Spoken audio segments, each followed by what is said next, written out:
What you saying, geezers? Speci here. We're looking at leader, 6 energy, 7 stats. On reveal, copy all cards your opponent played to the location right of here, but on your side. So it lost 4 points, and it's only copying 1 location instead of 3. This card is so much worse. It is unbelievable.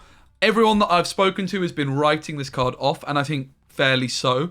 However, I do think that if we build our whole deck around it, there's maybe a chance we can get it to work. Certainly, if you're just putting leader into any old deck like you would used to, I can see it being particularly bad. However, what we've done here is we've completely built around the card. We put Daredevil in the deck. Daredevil is going to be showing us where our opponent's playing on turn 5, so we can try and gear up for that turn 6 for our leader to be in a position to win. Also, some board clog aspects in this deck, so if we can fill up one of our opponent's locations, we could then leader that location, and then we're winning that one, and then as long as we're ahead in some of the other locations, we're doing fine there as well. We're kind of struggling in the storm lane, yeah, unfortunately. We might just have to give up on it. I think we're just never winning it. Fortunately, they don't commit to it.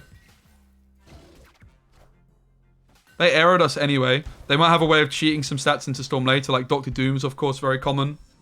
But we do have leader, let's not forget. We can hit them with the Spider-Man this turn. So we go Spider-Man mid, for example, and then leader mid, copying any cards they play in Plunder Castle, like a Dr. Doom, for example. That is going to be our approach. We're going to wait to see what they do.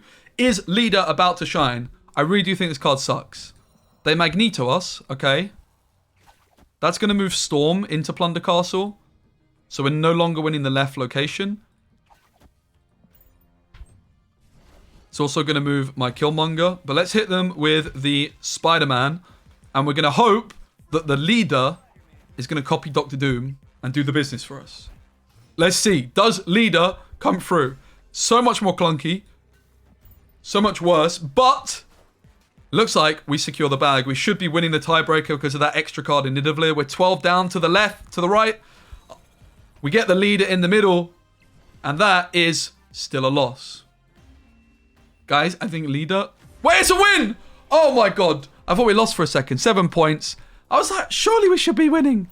Leader is not good, guys. I'm going to throw out there. This is my first leader win. I've been trying to film this for about 10 minutes. And, yeah. Okay. Leader actually won a game. So as you can see, with Daredevil, with Spider-Man, there's still some potential there. But it's no longer just a plug-and-play card, and it's flipping ego. All right, what is this video turned into, mate? This is just an absolute calamity, isn't it? You just never know what's going on with ego. So we snap, opponent snaps. We both respect. Titania's down on the board. She's going to be flip-flopping between either player's side. So let me know in the comments, guys, if you've got any ideas for a deck where leader could work. For me, Daredevil, Board Clog, Spider-Man are the main ideas, and this deck is trying to do all of those. Oh god, Bar Sinister. Okay, Daredevil, not into Bar Sinister. That's pretty nice. Green Goblin into Bar Sinister would be just beautiful, unless, of course, they've already clogged us. Wouldn't be too good then. Oh! Lizard in Bar Sinister. I'm a little bit worried that we might go Green Goblin mid here. Please don't go Green Goblin mid. Pretty please. Time to clench. I knew it. I flipping knew it, man. Oh, ego. Why would you do this to me? We have to play it out still. Well, if it went left, we would have also been left of egg or not chin. Okay, the lizards lose their power, but unfortunately, it doesn't actually matter. Spider-Man right would be okay. Jug, not doing anything really. So some other considerations for this deck. The Hood, most definitely, would be a nice option just for a backup for Viper. Sentry, also as just another way of winning Storm Lane, giving you also another Viper target could be good if you have Sentry. A lot of you might be asking about like core cards like Black Widow. Overall, Black Widow is just pretty bad, so I would probably avoid going for that. We get to see where their ego plays first. I don't really see how we're winning from this position.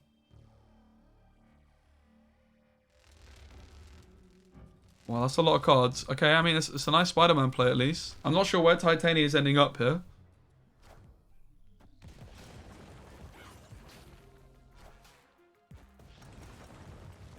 We have America Chavez, potentially off the top. That's good that Titania ends on our side, because all we need for Ego now is Ego to play left and us to have more points than them. So hopefully we go Chavez left. Okay, Ego. We'll lock that in. Ego baiting us into losing big cubes. It's possible we do it. It's very unlikely, of course. They only have 2 cards in hand. They have a lot of rocks, but they only just started drawing the rocks. Unfortunately, they have a Chavez of their own. Of course, realistically, we should have conceded, but you can't concede on an Ego game like this, dude. Alright, let's see if we can get some leader action in game number 3. So far, 1 win for leader, 1 loss for Ego. 2 big brains battling it out against Lucci Bucci. Okay, no sign of leader, but we do have the Daredevil, we do have the Spider-Man. The Debris offering a little bit of ball clog. Polaris, also another decent clog card. Let's go Daredevil off to the left. Not sure if I mentioned already, but if Storm is a card you don't want to play in the middle with leader. Oh, making things very awkward here. I mean, the board clog should be solid. So I would wager we should snap just with the fact that I have Green Goblin here. We're in a pretty good spot. They concede. Another victory. So yeah, I could definitely see Sentry being a nice option here. Sentry is good with Storm. It's also a backup option for your Viper. Viper Daredevil has some nice synergy with Sentry as well, because you can play Sentry on 4. And then on turn number 5, you can play the Viper, knowing if they're filling up the lane or not. I imagine we should refrain from playing the Viper. Having said that, Atalan is going to shuffle it away, but we're just going to hope and pray we draw into Ebony Maw here. Killmonger looking really good to deal with Sunspot. Come on, show us the Ebony Maw. This is game winning if we find it.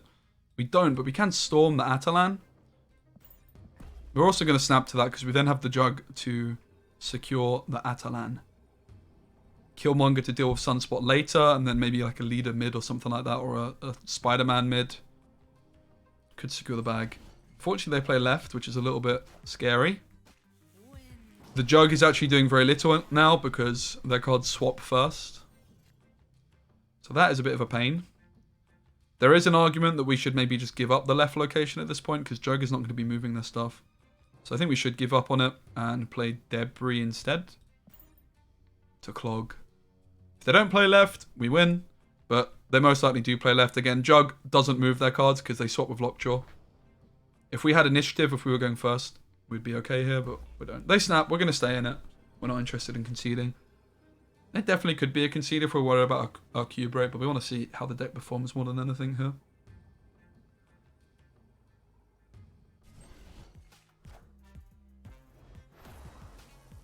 Okay, getting an extra point on our Green Goblin's not too bad.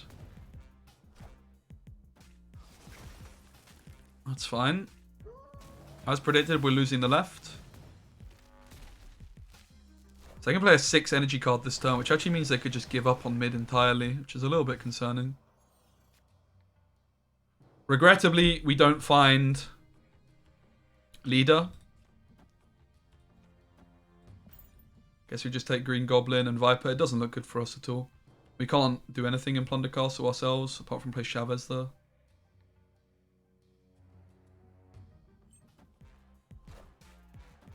Oh, we could Viper the Hobgoblin. Win condition discovered. Come on, Viper. The 50-50. The best Viper of all time. Woo! Oh, I believed in the heart of the cards. And we're still probably losing from here. That's the sad thing. We're still probably losing. We can't play Jug to the right. This is like our only line, and it's just not even a winning line, is it? They're going to have something bigger than ours. But we'll try it. Even if they play nothing, they beat us. Oh, what a heartbreaker. I'm just going full copium and playing it out. Just for the content, this is definitely a concede. It was a concede as soon as they played Lockjaw here, as I did say earlier.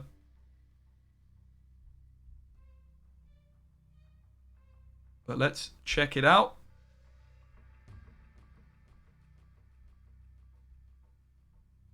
So as you can see, very clunky deck overall. You could try and add Silver Surfer to this. I wanted to just avoid playing Silver Surfer, and playing Leader and Silver Surfer doesn't really make sense. I did post a different version of this deck with Silver Surfer a couple days back before the patch, before the leader rework, and I would say that is going to be a better build. So leader's not looking good is my assessment, which isn't really a surprise. However, it is important to give it a fair crack of the whip in a deck that's kind of been built around it. Again, still early days. The card's only been out for a couple of days. Maybe there's some niche decks for it. This one doesn't, unfortunately, really look like the best. We lose because this grows. GG. It's an 8-cube defeat. We're going to play one more game with leader.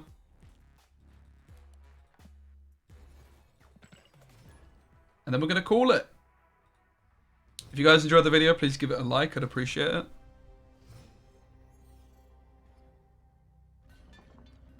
So we could try and play the Ebony Maw here and then like leader a card into its location later on. But I'm just banking on trying to draw the Viper. It's just too good not to try and hold on to, I think.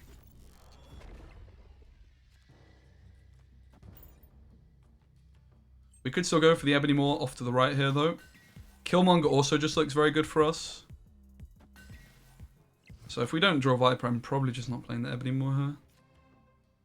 Yeah, especially as we draw the Killmonger. Let's go Debrii. Killmonger's just looking like such a big threat here. It's killing the Hood, Quinjet, the Demon. So we snap. Fortunately, we're a tiny little bit late on the snap here. No sign of Killmonger as of yet. This is the only lane we can storm, so let's do it.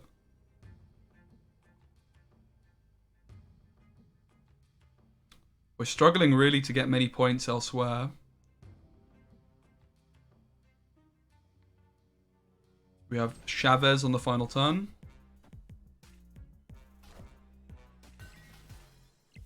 We could hold Killmonger for the final turn.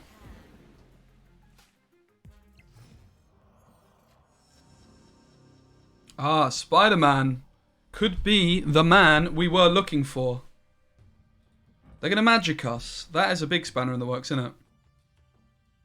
So we could jug it away. Doesn't really do anything for us. Let's go Killmonger to the left. It's the only place it goes through. And we're going to Titania mid to try and board clog them or something like that.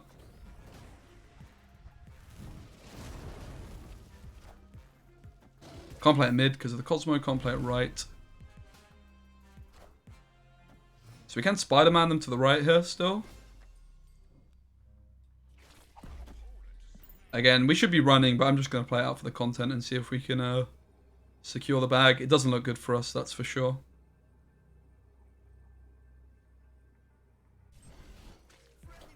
They just skip. That is weird. It's some kind of She-Hulk nonsense, right? And regrettably, I can't jug them. All I can do is this, and I think it's fair to say that we're going to be losing. She-Hulk costs nothing, so they could go She-Hulk, She-Hulk, Infinite.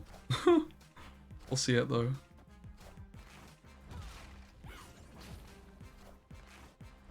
So leader here in previous settings would have just been sweet, right? We would have copied both of their She-Hulks. Bang, we could have played leader here. But if I had leader in hand, it wouldn't have done anything, right? So as you can see, leader is dead. It is official. Leader is dead and buried. Are there any decks that you guys can think of where this would be good? Let me know. I'm interested to hear it. See you on the next one.